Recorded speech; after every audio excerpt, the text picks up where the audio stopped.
사람은 일평생 동안 여러 번의 잔치를 보내게 됩니다. 백일잔치, 돌잔치, 생일잔치, 입학잔치, 졸업잔치. 직장을 가게 되면 또 직장 잡았다고 가정에서 때로는 잔치를 하기도 하고요. 결혼하면 결혼잔치를 벌입니다. 60회갑이 되면 회갑잔치도 하고요. 칠순잔치도 하고 팔순잔치도 하고 결혼 몇 주년 하면서 잔치를 벌이기도 합니다. 일생을 살면서 여러 잔치들이 있어요. 그런데 그 중에 가장 행복한 잔치는 무엇일까요? 결혼잔치가 아니겠어요? 우리 이 자리에 계신 결혼하신 성도님들은 그날을 생각하십니까? 한 번 더 하면 내가 멋지게 결혼 잘할 건데 그때 뭔지 모르고 그냥 시간 바쁘게 지나갔네, 그런 분도 계실 줄로 압니다마는 그래도 가장 아름다울 때, 가장 젊을 때, 여러분 그때 결혼 예식, 결혼 잔치가 생각이 날 겁니다. 목회 사역을 하다 보면요, 어느 날은 장례 예배 드린다고 분주하고 또 어떤 날은 결혼 예식 하면서 주례한다고 분주하기도 합니다. 그런데 한 날 같이 오전에는 장례 예식, 오후에는 결혼 예식 이렇게 보내는 경우들이 왕왕 있어요. 이전에 함께 목회하셨던 목사님이 이렇게 장례 예식 드리고 허겁지겁해서 또 결혼 예식을 가는데 그만 결혼 예식에 실수를 했어요. 축도를 하는데 이 자리에 모인 모든 조문객들에게 주의 은혜가 넘치시기를 바랍니다. 본인이 그렇게 말해놓고도 무슨 말 한지도 몰라요. 분명히 머릿속에는 이 결혼 오신 우리 하객들에게 이렇게 머릿속으로는 이렇게 생각했지만 말은 그렇게 나오는 그런 경우들이 종종 있습니다. 저도요, 이렇게 하다 보면요, 말에 실수가, 분명히 머리는 그렇게 생각하지 않았거든요. 그런데 말은 그렇게 나오는 거예요. 그런 경우들이 참인데, 그럴 때마다 지나고 난 다음에 이야기해주면 얼마나 또 얼굴이 화끈거리고 창피한지 모르겠어요. 오늘 본문에 보니까 잔치가 벌어지는데 그 잔치는 보통 잔치가 아니라 큰 잔치라고 말씀하는데요. 오늘 본문 15절부터 17절까지 말씀을 함께 읽어봅니다.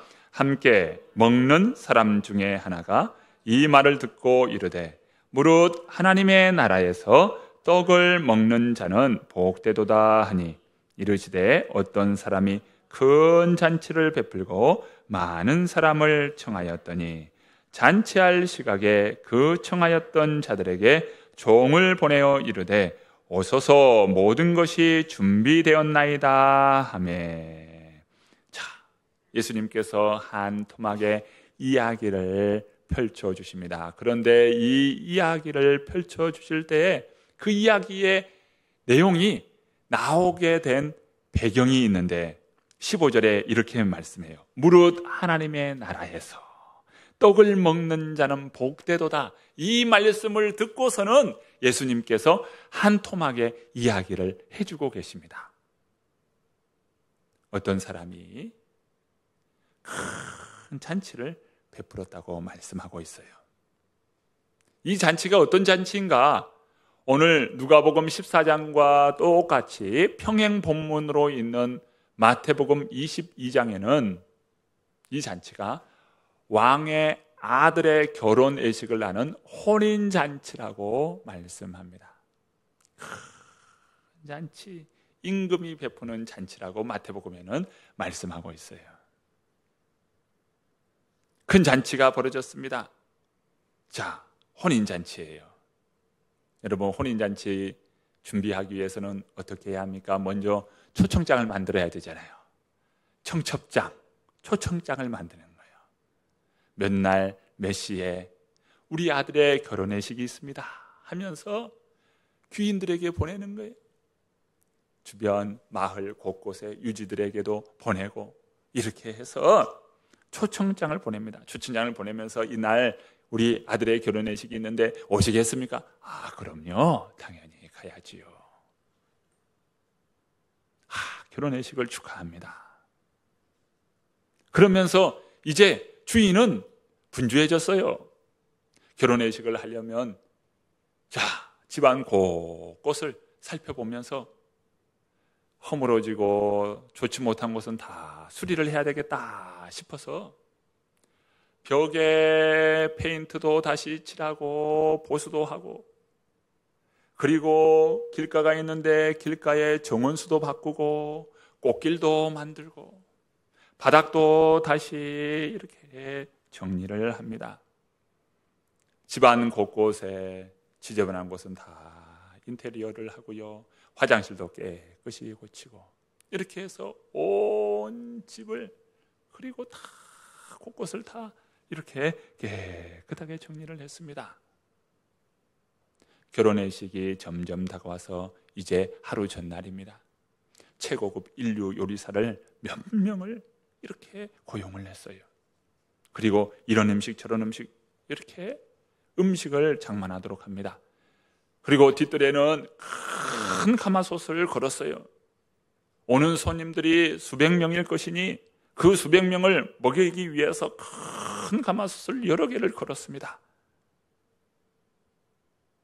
그리고 정원에는 사람들이 앉도록 하는 의자를 마련했어요. 수백 명이 앉아야 하니까 의자를 곳곳에 이렇게 배열해서 맞춰서 깔아왔습니다. 이제 마침 당일이 되었습니다. 모든 음식이 다 장만이 되었어요. 준비가 되었습니다. 준비되었으니 어서 오십시오. 종들을 보내서 귀인들을 다 초청하도록 했습니다. 그런데 이 잔치가 어떻게 이루어졌을까요? 지금 주인은 이 잔칫날 얼마나 들뜬 마음이 있고 기쁜 마음이 있는지 모르겠어요. 결혼회식을 한다는 그런 기쁨도 있지만 남들을 대접하고 그렇게 좋은 음식으로 그들을 섬길 것을 생각하니까 너무나 행복했던 것입니다. 그런데 결과는 어때요? 하인들이 돌아와서 보고하는 말이 참 기가 막힙니다. 본문 18절부터 20절 말씀을 우리 한번 읽어보실까요? 다 일치하게 사양하여 한 사람은 이르되 나는 밭을 샀음에 아무래도 나가보아야 하겠으니 청컨대 나를 양해하도록 하라 하고, 또 한 사람은 이르되 나는 소 5겨리를 샀음에 시험하러 가니 청컨대 나를 양해하도록 하라 하고, 또 한 사람은 이르되 나는 장가 들었으니 그러므로 가지 못하겠노라 하는지라. 다 일치하게 사양하여.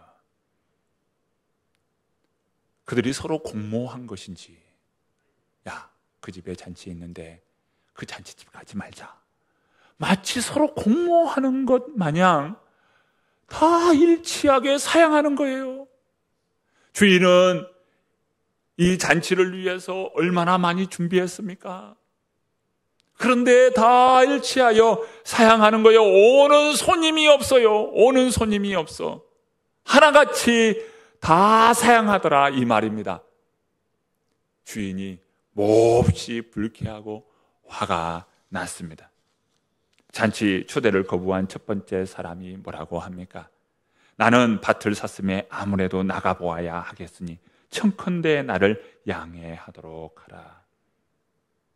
이 말이 마치 합당하게 들립니까? 농부가 자신의 밭을 샀어요. 이미 밭을 샀습니다. 여러분, 밭을 살 때 어떻게 삽니까? 그 밭이 내가 농사하기에 적합한 밭인가? 살펴봅니까? 안 살펴봅니까? 살펴보고 사죠. 토양이 좋은가? 들어갈 수 있는 그 길목은 잘 갖춰져 있는가? 그리고 햇볕은 잘 들어서 농사가 잘 되겠는가? 이거 다 살펴보고 사잖아요. 밭사면서 그런 거 살펴보지 않고 사는 사람이 어디 있겠어요? 그런데 변명하기를, 내가 밭을 하나 샀는데 그 밭을 한번 보러 가야 되겠으니 좀 양해 좀 해달라. 이것은 정말 참석하지 아니하겠다는 술수에 지나지 않는 그런 이야기입니다. 다음, 잔치를 거부한 사람의 모습입니다. 나는 소 5겨레를 샀음에 시험하러 가니 청컨대 나를 양해하도록 하라. 여기서 결이라고 하는 것은 쌍을 이야기해요. 소가 2마리가 이렇게 앞에서 끌어서 쟁기를 갈 때 한 결이 하는 겁니다. 그러니까 결이는 쌍을 이야기하는 겁니다. 5결이니까 소가 몇 마리예요? 10마리입니다. 여러분, 소 10마리를 샀어요. 살 것이다가 아니라 소 10마리를 샀어요. 그 10마리를 샀는데 뭐하러 간다는 거예요? 조사하러 간다는 거예요. 여기서 조사한다는 것은 검사한다는 겁니다. 무엇을 검사한다는 걸까요? 이 소가 이 농사하기에 적합한 소인지 적합한 소인지 조사하겠다는 거예요. 여러분, 10마리씩이나 살면서 조사 안 하고 삽니까? 우리 농사하기에 적합한지 안 적합한지 그거 살펴보지 않고 소를 산 사람이 어디 있겠어요? 이미 소를 샀다니까요. 사놓고 난 다음에 조사하면 무슨 소용이에요? 사기 전에 이것이 농사하기에 적합한가 그렇지 않은가 다 살펴보는 거잖아요. 이미 사고 난 다음에는 어때요? 그것을 다 검토하고 난 이후에 사는 거잖아요. 그런데 이 사람이 변명하기를, 내가 소 5겨레를 샀는데 이제서야 농사하기에 적합한지 적합하지 않은지 조사해야 되겠으니 나는 그 잔치에 가지 못하겠다고 이야기하는 겁니다. 얼마나 구차한 변명입니까? 설령 그런 일이 있다 하더라도 잔치하고 난 다음에 살펴볼 수도 있잖아요. 잔치 그 약속을 했으니까 거기에 참석하고 난 이후에 충분히 조사할 수도 있는 일이에요. 그런데 이러한 구차한 변명을 늘어놓으면서 나는 가지 못하겠다고 이야기하는 겁니다. 세 번째, 못하겠다, 참석하지 못하겠다고 말한 사람의 변명은 무엇입니까? 나는 장가 들었으니 그러므로 가지 못하겠노라. 장가 들었다는 거예요. 못하는 이유가 무엇입니까?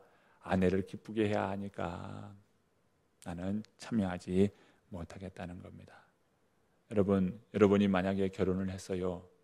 누가 잔치집에, 혼인집에 초청을 했다 생각해 보십시오.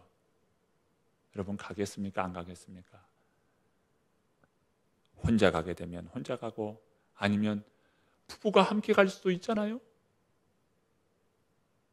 아내를 기쁘게 하는 것이 꼭 가지 않아야 아내를 기쁘게 하는 거예요?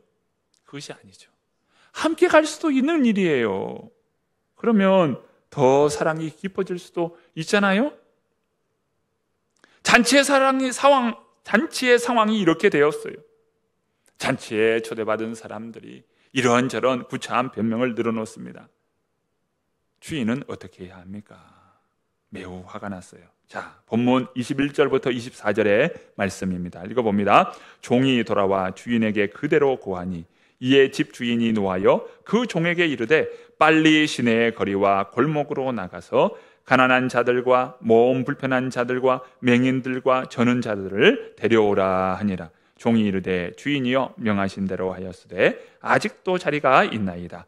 주인이 종에게 이르되 길과 산울타리 가로 나가서 사람을 강권하여 데려다가 내 집을 채우라. 내가 너희에게 말하노니 전에 청하였던 그 사람들은 하나도 내 잔치를 맛보지 못하리라 하였다 하시니라. 여러분 한번 생각해 보십시오. 잔치를 위해서 음식은 잔뜩 만들어 놓고 상을 다 밭에 나서 음식을 이렇게 한가득 차려 놓았어요. 사람들이 오면 이제 메인 요리들이 계속 나오게 될 것입니다. 모든 것을 다 이렇게 준비해 놓았어요. 그런데 오겠다라고 하는 사람이 오지 못하는 겁니다. 그러면 여러분은 어떻게 하겠습니까? 오늘 잔치는 취소다. 오늘 잔치는 없던 일로 하자. 여러분 이렇게 말할 겁니까? 여러분은 오지 못하는 그 손님들로 인해서 잔치를 취소하겠습니까? 어떻게 하겠습니까? 주인은요, 몹시 화가 났지만 종들을 시켜서 너는 도시의 마을과 골목길로 다 다녀라. 다녀봐서 가난하고 소외된 그런 사람들이 있거들랑 그런 사람들까지라도 데려와서 내 집을 채우라. 그런 사람들만 데려오라는 것이 아니라 그런 사람들까지라도 데려오라. 이게 강조입니다. 생각하지 말고 무조건 데려오라. 그 사람의 형편이 어떠하든지 간에 그 사람 형편을 생각하지 말고 무조건 내 잔치에 데려오라. 지금 음식이 한가득이요. 이거 다 이 잔치를 위해서 준비했는데 여러분 이 잔치가 망치고 이 잔치의 음식을 다 버린다고 생각해 보십시오. 얼마나 속상한 일입니까? 어서 오도록 내 집을 채우라는 거예요. 종들이 주인의 말씀에 따라서 주인이요, 주인께서 명하신 대로 다 했습니다. 명한 대로 다 했는데 아직도 자리가 비어 있습니다. 그러자 주인이 또 일하게 하는 거예요. 이제는 도시의 그 골목이나 또 거리가 아니라 이제는 저 동구밭 산울타리까지 가라. 동구밭 산울타리까지 가서 거기에 있는 사람들, 만나는 사람들, 그 사람들을 불러오라. 그러면서 말씀하시기를 강권하여 내 집을 채우라. 이렇게 말씀하는 겁니다. 지금 강권하라는 이 말에는요, 잔치자리를 채우라는 주님의 뜻이, 주인의 뜻이 있는 것입니다. 그런데 이 잔치자리를 마련한 분이 누구십니까? 이 이야기의 내용은 바로 그 주인이 바로 하나님이셔요. 하나님이 잔치자리를 마련해 주시고 그 잔치 자리에 초청하고 계십니다. 그런데 그 잔치 자리는 어떤 자리일까요? 이것은 무엇을 나타낼까요? 이야기의 서두에서 이야기하고 있습니다. 바로 하나님 나라예요. 천국인 거예요. 하나님의 나라에 대한 이야기를 지금 이 말씀의 비유를 통해서 보여주고 있는 겁니다.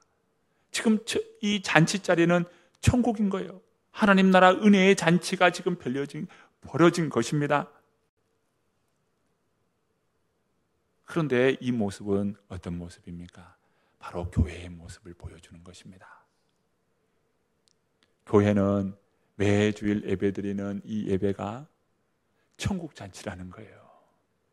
그래서 영어에서요, 이 예배를 나타내는 여러 말 중에 하나가 바로 셀레브레이션이라고 하는 이 용어예요. 이 셀레브레이션을 우리말로 바꾸면 뭐 축제라 이렇게 바꿀 수도 있겠습니다만은 정말 하나님께 향한 거룩한 예식, 셀레브레이션, 이 세레모니에서 온 거잖아요. 이 거룩한 예식이 바로 예배라는 거예요. 뭐 예배를 나타내는 것이 워십도 있고요, 서비스도 있고요, 이런 용어들이 있는데 그 중에 하나가 셀레브레이션이에요. 축제가 있는 예배인 것입니다. 잔치예요. 은혜의 잔치. 우리가 기쁨으로 막 찬양하고 서로를 축복하고, 여러분 이것이 다 우리 주님께서 우리를 하나님의 백성으로 불러주심에 대한 거룩한 우리의 고백이고 우리의 기도이고 또 우리의 간구인 것입니다. 이런 모습들이 예배 안에서 이루어지고 있지요. 교회는요, 하나님의 부름을 받은 거룩한 무리라는 그런 뜻을 가지고 있습니다. 교회, 에클레시아인데요, 하나님으로 부름을 받았다는 거예요. 어떤 부름을 받았습니까? 천국 백성으로 부름을 받았어요. 우리는 늘 세상에 나가서 전합니다. 하나님은 당신을 사랑하십니다. 하나님은 당신을 구원하시기를 원하십니다. 우리 교회에 오세요. 당신을 초청합니다. 오셔서 은혜 받으시고요, 구원 백성으로 살아가셔요. 초청하죠. 초청할 때 뭡니까? 거기에 주소가 적혀 있고 전화번호가 적혀 있고 그리고 약도도 그려져 있어요. 그리고 초청할 그 날짜도 그 시간도 다 기록이 되어 있습니다. 예배가 이 시간에 있어요. 당신을 위한 예배예요 하면서 거기에 다 기록되어 있어요. 무엇입니까? 초청장인 거예요. 초청장을 그들에게 주고 있는 것입니다. 우리는 이 일을 위해서 전도자로 희생을 합니다. 시간을 내고요, 경비를 쓰고요, 수단과 방법을 통해서 잔치집에 초대합니다. 시카고에 유명한 교회 하나 있습니다. 윌로우 크릭 교회예요.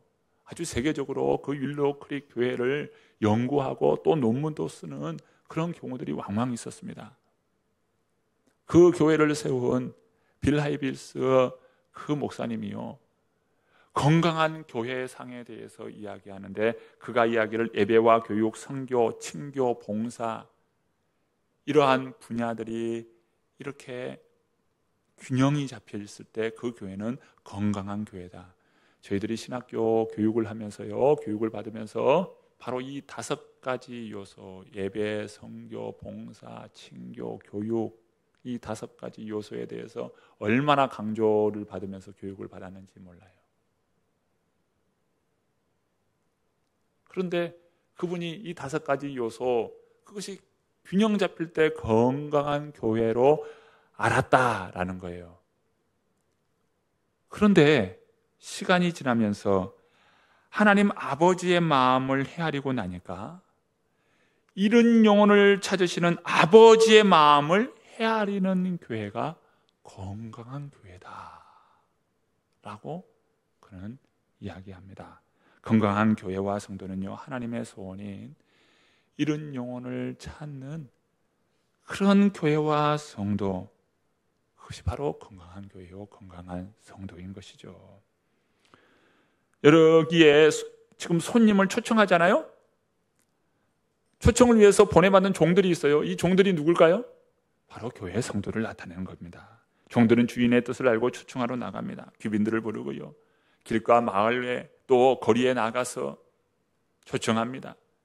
병들고 가난하고 소외된 그 사람들까지도 전도하여서 불러냅니다. 작정한 이런 영혼들이 핑계대며 오지 않아요. 여러분, 그러면 어떻게 해야 합니까? 포기하면 되는 겁니까? 아니요. 사람들을 초청하기 위해서 끝까지 채워나가는 겁니다.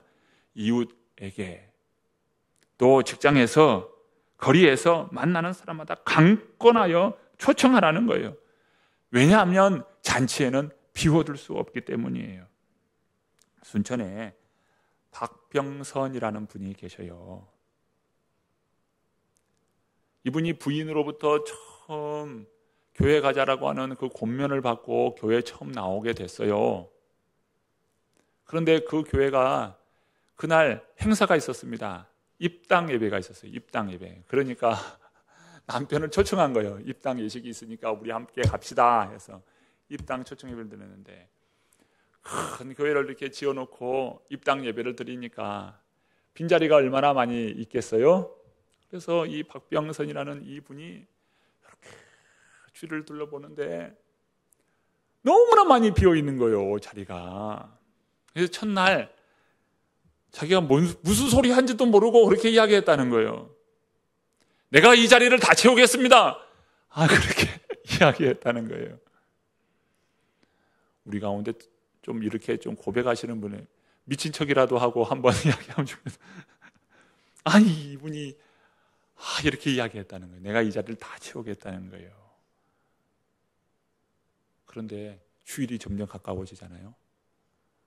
내가 왜 그런 이야기를 했나? 너무 괴로운 거예요. 주일이 가까워지는데요, 내가 이 자리를 채우겠습니다. 그러니까 그 말을 해놓고 내가 한 말을 내가 지켜야 되겠는데 이걸 어떻게 하나? 그래서 친구를 찾아간 거예요. 여보게 친구, 교회 가세. 무슨 소린가? 무슨 갑자기 교회 가냐는 소리를 하는가? 자네 교회 다니지 않지 않는가? 나 이제부터 교회 가기로 했네. 교회 가세. 나 안 가네. 자네와 나와 어떤 사이인가?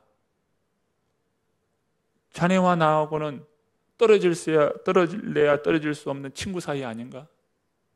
아니, 교회 가자는데 왜 자네가 못 간다고 그래? 교회 가세.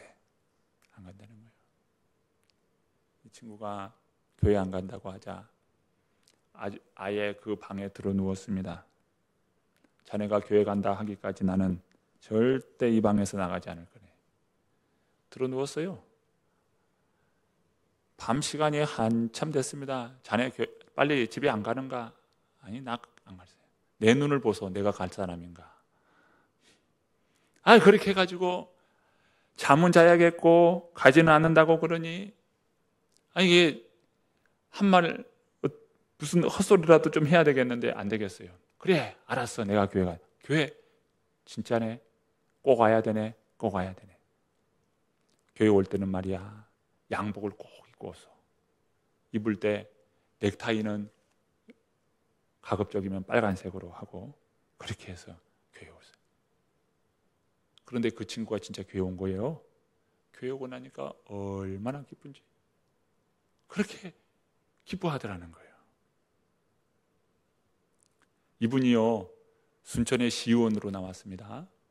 시의원으로 나왔는데 다른 사람들은 다 선거운동 하잖아요. 이렇게 나를 뽑아달라고 막 선거운동 막 하고, 이분은 선거운동은 저리 집어치우고 전도하고 있는 거예요. 그거 다 채우려니 이게 보통 정신이 아니잖아요.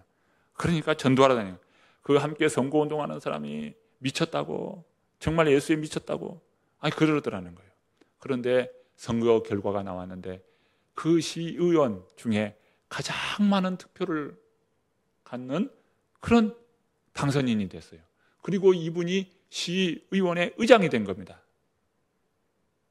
순천시의 의장이 된 거예요. 그리고 그 중에 22명 중에 20명을 전도를 했어요. 그러면서 순천시를 성시화하자, 이렇게 그런 운동을 벌였어요. 그리고 그 한 해 동안 몇 명을 전도했냐면 750명을 전도했습니다. 그분이 750명을 전도했다는 거예요. 여러분, 그분이 이야기를 하기를 이렇게 이야기해요. 누구든지 전도할 수 있다. 여기엔 조건이 있어요. 마음만 먹으면 누구든지 전도할 수 있다. 이렇게 이야기했습니다. 문제는 마음을 먹느냐 먹지 않느냐, 여기에 문제가 있다. 마음만 먹으면 누구든지 전도할 수 있다. 백사경 씨라는 분이 있어요. 이분은 점쟁이에요. 사람들에게 점을 쳐서 돈을 벌었는데, 돈도 적게 번 것이 아니라 매우 많이 벌어서 큰 부자입니다. 그런데 어느 날 한 전도자가 그에게 전도주를 주면서 점치고 귀신 섬기는 그런 일을 그만두시고 예수 믿으라고 전도한 것입니다. 그렇게 점치고 귀신 섬기면 당신 후손이 망하니 당신의 영혼이나 후손들의 장래를 생각해서 예수를 믿으시오. 아주 강력하게 전도를 했습니다. 그러자 그가 전도자에게 호청쳤어요. 나보고 예수 믿으라고, 내가 하는 것이 무슨 일인지 몰라? 나보고 예수 믿으라고, 너 미쳤어? 하면서 소리를 바락바락 지르면서 아주 소금까지 뿌렸습니다. 그런데 그 후에 그가 웬일인지 자꾸만 마음에 그 이야기가 자꾸 떠오르는 거예요. 그러다가 어느 날 갑자기 쓰러지면서 병원에 입원하는 일이 생기게 되었습니다.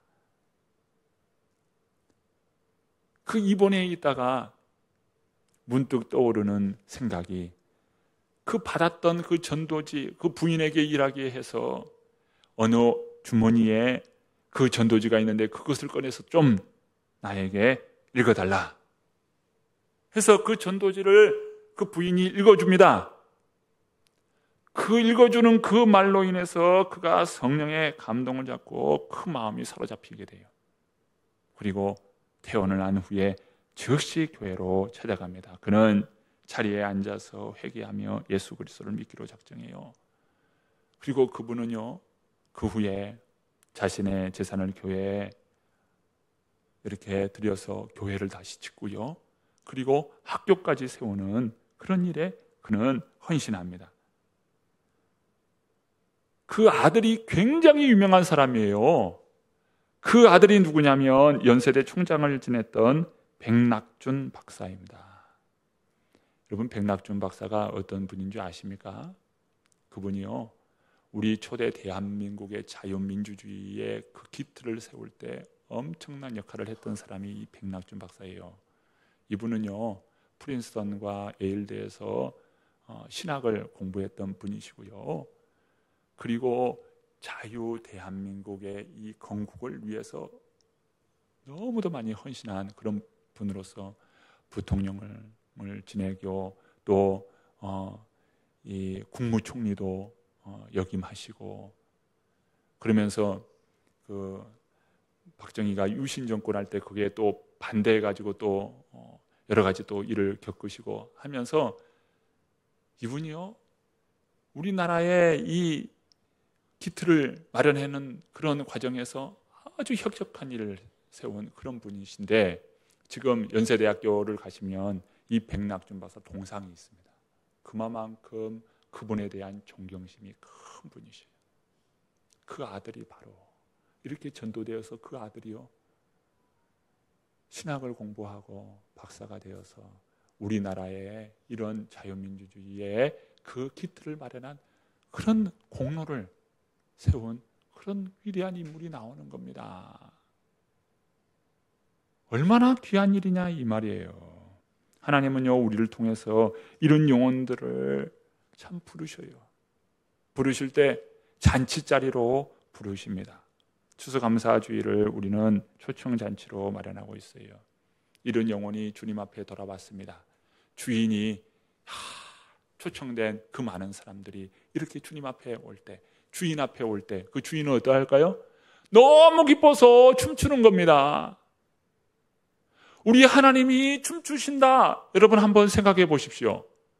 영혼이 돌아와서 잃어버린 영혼, 그 잔치자리에 찾아와주는 그 영혼들을 바라볼 때 너무나 행복해서 하나님이 춤추신다 생각해 보십시오.